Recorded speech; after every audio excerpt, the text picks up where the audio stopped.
Salut à tous, épisode 13 avec les lotos Soudal. On a un programme assez chargé dans cet épisode puisqu'on va terminer la Vuelta et on va pas oublier de faire un petit tour par le Canada et la Wallonie. Voilà. On commence tout de suite avec l'étape 13 de la Vuelta. Étape 13 qui n'est pas effrayante sauf l'arrivée. Les derniers kilomètres ont l'air particulièrement violents.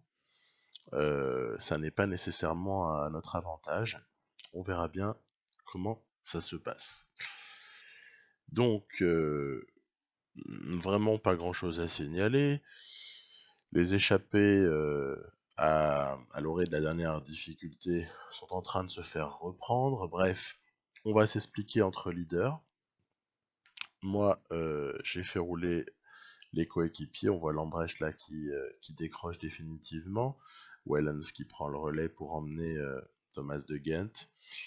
Ça attaque, c'est du Alaphilippe, c'est du Nibali, c'est tous ceux dont on a l'habitude, les Oran, les Dan Martin, tous ceux qui nous ont entourés depuis le départ et vous verrez que c'est pas prêt de s'arrêter.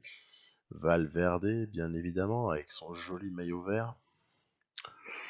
Bon, le tout, c'est de s'accrocher en fait. Voilà, donc c'est ce qu'on fait. Pourtant, on est vraiment sur des très forts pourcentages, hein. Parfois même des pourcentages qui dépassent les 15%. C'est vraiment un mur, hein, cette arrivée de l'étape numéro 13. Je pense que ce sera intéressant à regarder sur la Vuelta 2018 dans maintenant quelques semaines. Donc, vous voyez, là devant, ça se dandine. Ça veut dire qu'ils ont pas non plus beaucoup plus d'énergie que nous. Ça y va au mental, hein. Sur la fin, là, c'est encore une fois très pentu. Wellens a donné tout ce qu'il pouvait. L'important ici, c'est surtout de voir que Thomas de Ghent est parti pour ne rien concéder ou concéder très très peu. Ça dépend un petit peu de ce que le jeu va considérer comme cassure ou pas.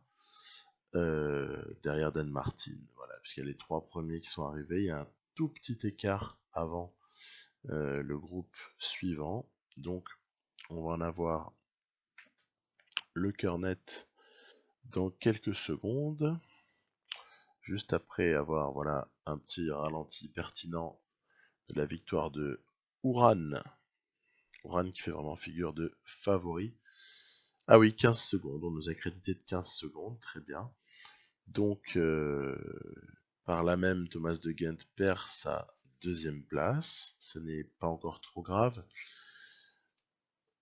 On passe vite fait à Québec, un circuit qui est reproduit un certain nombre de fois. C'est la rentrée de Tish Benoît. Par contre, Van Endert est peut-être capable de contester quelque chose. Par contre, on n'est quand même pas très heureux au niveau de la forme du jour. Et puis on n'est pas non plus super heureux, puisqu'on a deux coureurs malheureusement qui vont abandonner sur une chute, dont euh, notre cher de Bussole. C'est un petit peu regrettable. Dans le final, je me dis que finalement, même à court de forme, Tish Benoît a peut-être les cannes pour y aller. Donc, étant donné que Van Endert n'est pas très en forme ce jour-là, hein, je veux dire, c'est la forme du jour dont je parle, pas le niveau de préparation. Bah, je décide de demander à Van Endert d'emmener Tish Benoît. C'est ce qu'il fait plutôt pas mal, puisqu'on est assez idéalement positionné très proche de l'arrivée. Tish Benoît qui démarre. Évidemment, il ne peut pas dépasser un effort, je crois que c'est 90. Et puis du coup, forcément, voilà, on se fait sauter par Lilian Calmejean quasiment sur la ligne. Voilà, bon. Allez, c'est pas grave, c'est une deuxième place. C'est déjà pas mal, deuxième place. On fait un petit peu d'argent, un petit peu de points, UCI. Voilà. Donc, ceci étant fait, voilà, je vous ai mis le récapitulatif de cette classique de Québec. Alors, l'étape 14 de la Vuelta, elle est classée par le jeu en vallon, mais les pourcentages de la toute fin, c'est pas du vallon. C'est pas du vallon, c'est de la très haute montagne dans les moments les pires. Comme la Vuelta sait nous en proposer, hein, c'est pas du tout surprenant. Alors, la quasi-totalité de la course se passe dans une relative tranquillité, protection des uns, travail des autres, et sécurisation des leaders, on va dire, tout va bien. Les échappés seront repris, bref, pas de souci. Le problème, c'est que cette arrivée là, ce mur final là, je crois que le mot mur il est justifié, bah, il nous cause bien du tracas, parce que sur des pourcentages supérieurs à 12%, malgré toute la bonne volonté du monde, il nous faudrait un Wellens à 99 pour pouvoir résister. Donc, regardez, Valverde, Uran, puis il y a aussi Dan Martin là qui est devant. Bon, ok, on a compris. Tantôt il y a du Rui Costa, tantôt il y a du Fabio Aru pour Emirates. Bon, voilà. C'est pas du tout notre terrain. Il va falloir l'accepter. Il va falloir aussi accepter toute la frustration qui va aller avec, parce que je finissais par nourrir pas mal d'espoir avec Thomas de Ghent. Puis ben voilà, c'est déjà le début d'un retour à la réalité. Ça fait pas plaisir, mais on va se prendre plus d'une minute dans la figure sur cette étape. Voilà, c'est comme ça. Il y aura un lendemain, et puis la vie continue. Donc, une 15 au général. Hein. Donc, une 15 au général, ça commence à être délicat parce que. Voilà, 3 petits points, on en reparle. Parenthèse canadienne, bis, la classique de Montréal. Alors, on va pas tourner autour du pot, je vais pas vous faire 10 minutes là-dessus. Tout se joue à la fin pour un groupe assez restreint de coureurs. Il n'y a pas eu vraiment de différence de fait. Nous ne sommes pas venus avec des ambitions. À partir de là, on dispose juste de Van Endert, c'est déjà pas mal, hein, et de Tish Benoît en reprise. Donc on va tenter de fabriquer un petit quelque chose.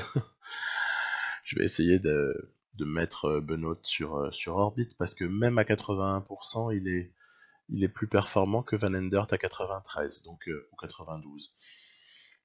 Donc voilà, on résiste plutôt pas mal. De toute façon, le plateau ne peut pas être relevé, puisque tous les très bons punchers, ils sont avec nous sur la Vuelta. Hein, on peut pas, ils n'ont pas le don d'ubiquité, donc c'est déjà une maigre consolation.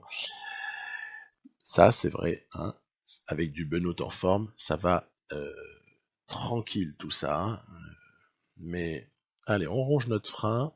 Il y aura des jours meilleurs. On va vers une arrivée au sprint pour un groupe assez restreint d'une dizaine de coureurs. Bon, il y a Elia Viviani dans le lot, hein, donc il n'y a même pas de discussion. On est en face d'un des 3 meilleurs sprinters du monde. Stop. Voilà. Allez, à suivre. Alors, au moment d'aborder l'étape 15, on est à la fois rempli d'envie et aussi rempli de peur, parce que il y a encore une énième arrivée qui est très délicate. Je cale un peu Wellens et De Ghent. On le sait, c'est toujours comme ça. On remonte, on protège. Et puis, une énorme échappée qui semble se dessiner, et puis il n'y a personne qui est rebelle. Donc ça va partir, et ça va partir. Voilà, à ce stade de la course, à 60 km de l'arrivée, il y a quand même une avance troublante pour l'échappée, qui en plus ils sont à 39, hein, c'est un petit peloton. Et du coup, quand même, ça m'interpelle. Je vois que le mieux classé, c'est Thibaut Pinot, qui est 19ème à 22 minutes. Bardet, 20ème à 25 minutes. Quintana, 25e à 32 minutes. Voilà, donc il y a Fogelsang, mais non. Chavez non plus. Bernal non plus. D'accord. Bon. Moi, ça me plaît pas trop. Parce que ça peut me piquer une place à un accessite. Alors, on a roulé un peu. On a roulé un peu, on a un petit peu réduit, mais au moment voilà, où je me décide, eh bien, en fait, fait de course, une chute pour Tim Wellens. Alors, je suis obligé de mobiliser du coup. En plus, ils sont tombés avec. Ça se trouve, ça tombe pas mal, hein, Maxime Montfort et le jeune Lambrecht. Mais bon, c'est pas vraiment arrangeant tout ça. On va essayer de faire notre possible pour remonter, mais c'est loin d'être gagné. Du coup, bah, je lui fais carrément lever le pied. Voilà. Parce que je sais très bien qu'avec 10 minutes, 12 minutes même, il peut avoir encore du mal, Wellens, à attraper des échappées. En revanche, avec une vingtaine de minutes, entre 15 et 20 minutes, il doit pouvoir partir. Et c'est un petit peu le projet que j'ai pour lui dans cette fin de Vuelta. Alors qu'on voit Nibali qui tente une attaque, mais complètement débile. Il y a 15 minutes de retard sur les échappées où il y a pas mal de grimpeurs vraiment bons, quoi. Hein. Mais non, lui il part. D'ailleurs, on va le reprendre dans pas longtemps. Et puis nous, par contre, bah, on se heurte. Toujours la même chose, c'est que finalement, quand vous avez les Valverde, les Uran, les Dan Martin, etc., qui commencent même à la Philippe, hein, commencent à partir, bah en fait je peux surtout pas répliquer parce que sinon je fusille De Ghent immédiatement et après on n'est plus bon à rien. Et puis de toute façon voilà, on les a repris, mais regardez, ça repart, ça repart, ça repart. Il n'y a pas grand chose à faire, hein. Euh, c'est pas les mêmes profils de coureurs. On est en difficulté, je crois qu'il faut l'accepter. Vous voyez Oran qui s'envole là, on le reverra plus. Valverde qui suit. Voilà, même un Porte nous met la misère, mais ça se tient. Hein. De Ghent, c'est un baroudeur. Hein. C'est pas un, c'est pas un grimpeur, sinon ça se saurait, ni même un puncher. Hein. Bon, voilà. Donc on va jouer avec la barre enfin avec le niveau d'effort pour essayer de minimiser l'écart.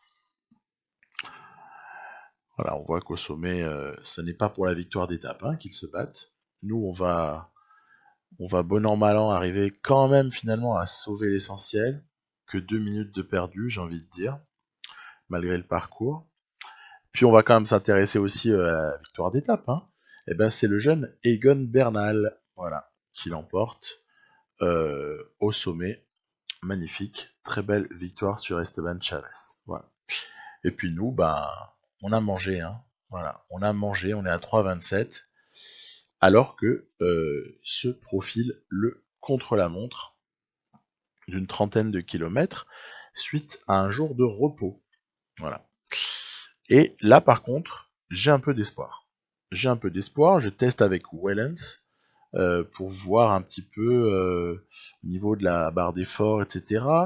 Le premier intermédiaire me renseigne sur ce que je vais probablement faire avec De Ghent. Parce que voilà, j'essaie de un petit peu tenir compte de la note en CLM, de la note en résistance, et puis voilà, c'est parti avec Thomas De Ghent.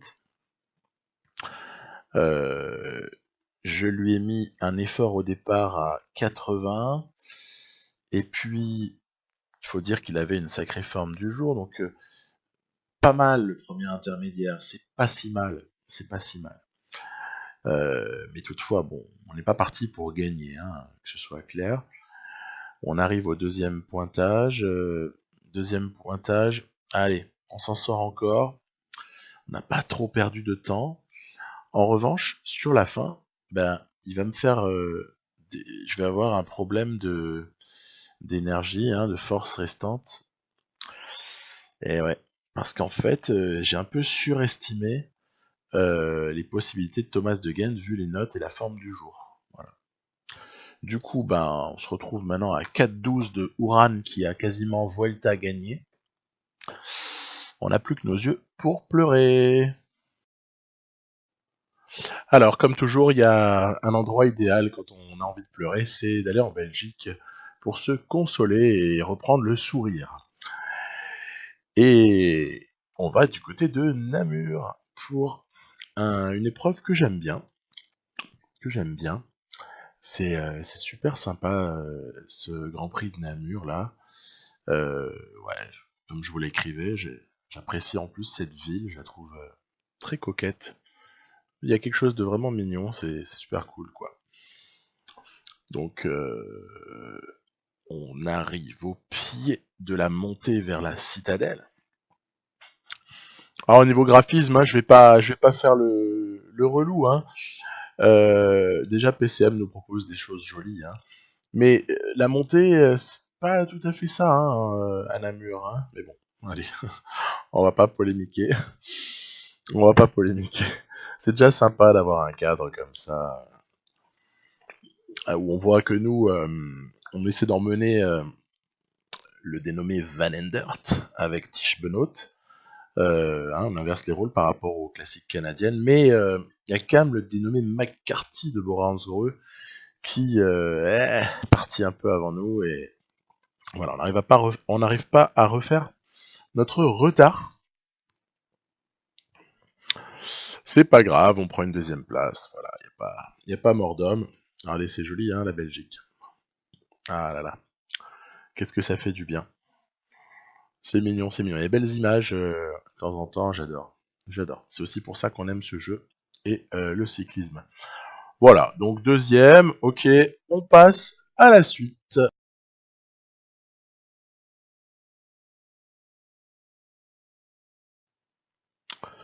Pour l'étape 17, déjà, on est quand même relativement plein d'espoir, parce que même si elle est classifiée en montagne, on se dit qu'en s'échappant, en prenant beaucoup d'avance, voilà, faut voir, ça se tente. Donc bon bah déjà, il faut s'échapper, il faut arriver à partir.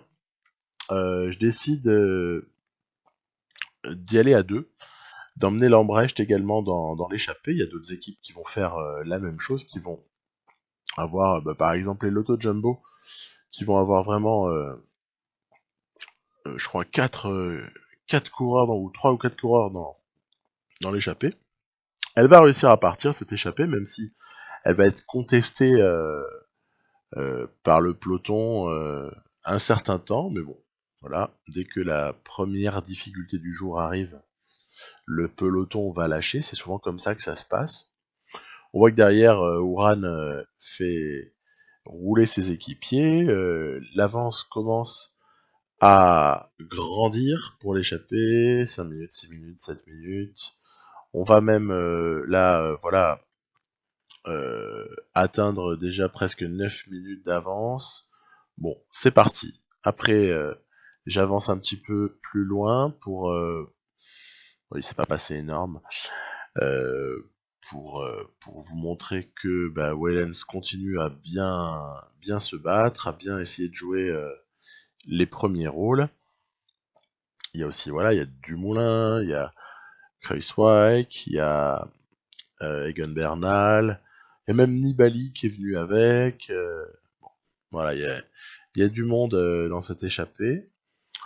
On est dans le mur final.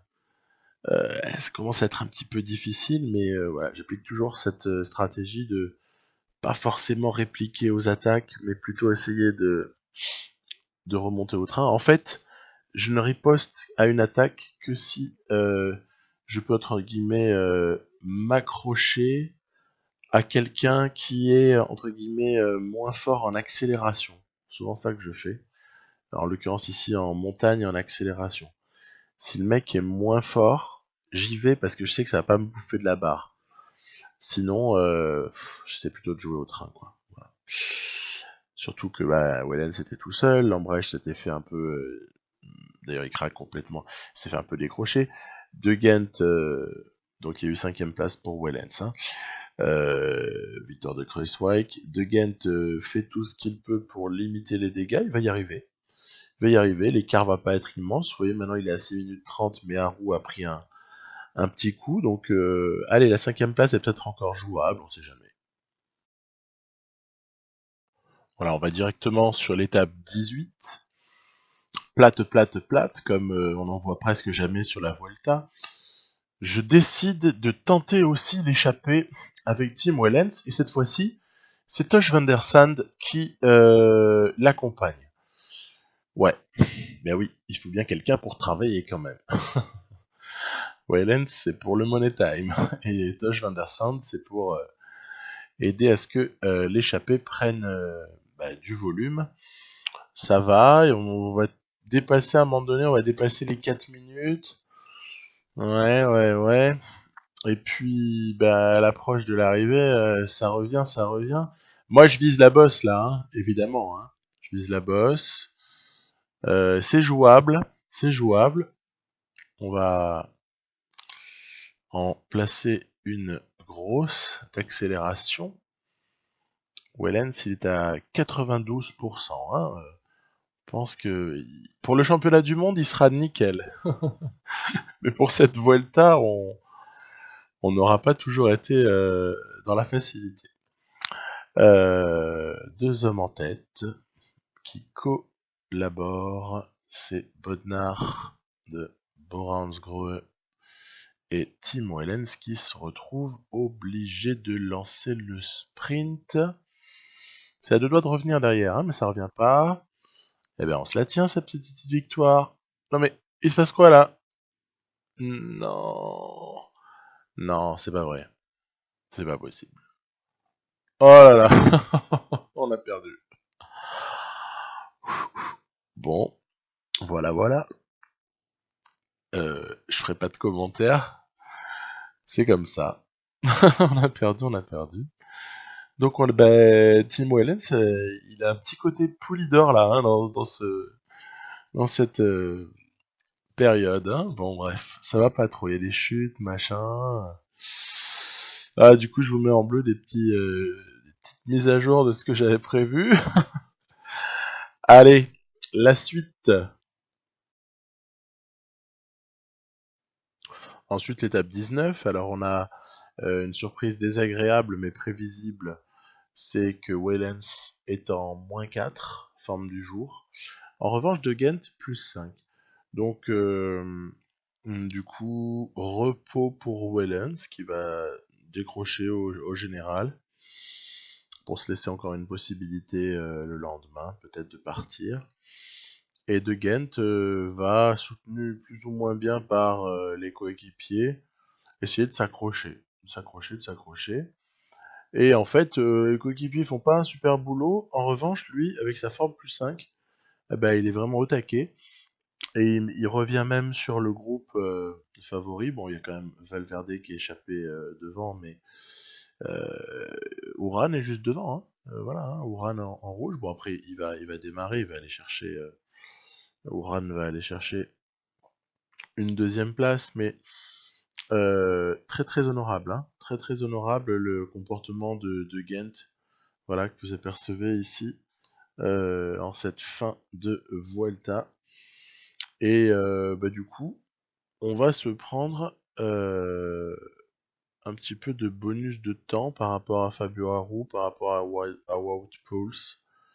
Alors qu'on voit que Wellens en termine aidé par De Beust. Voilà, petite 5e place pour Thomas De Gent.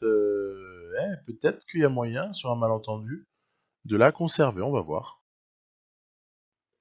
Le lendemain, une étape assez difficile. Hein. Elle fait environ 100 km, mais c'est du condensé total.